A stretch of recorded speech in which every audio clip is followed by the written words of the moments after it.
شروع کرتا ہوں اللہ کے نام سے جو بڑا مہربان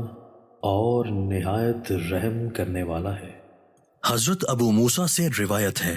کہ رسول اللہ صلی اللہ علیہ وآلہ وسلم نے فرمایا، جو شخص دنیا کو اپنا محبوب و مطلوب بنائے گا وہ اپنی آخرت کا ضرور نقصان کرے گا، اور جو کوئی آخرت کو محبوب بنائے گا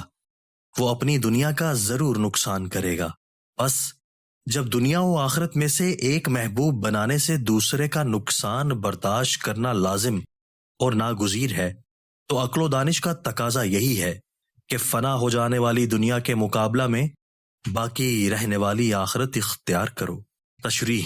ظاہر ہے کہ جو شخص دنیا کو اپنا محبوب و مطلوب بنائے گا تو اس کی اصل فکر و سعی دنیا ہی کے واسطے ہوگی، اور آخرت کو یا تو وہ بالکل ہی پس پشت ڈال دے گا یا اس کے لیے بہت کم جد و جہد کرے گا، جس کا نتیجہ بہرحال آخرت کا خسارہ ہوگا۔ اس طرح جو شخص آخرت کو محبوب و مطلوب بنائے گا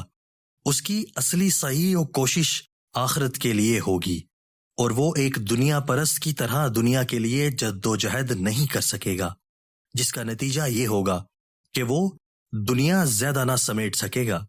پس صاحب ایمان کو چاہیے کہ وہ اپنی محبت اور چاہت کے لیے آخرت کو منتخب کرے جو ہمیشہ باقی رہنے والی ہے، اور دنیا تو بس چند روز میں فنا ہو جانے والی ہے۔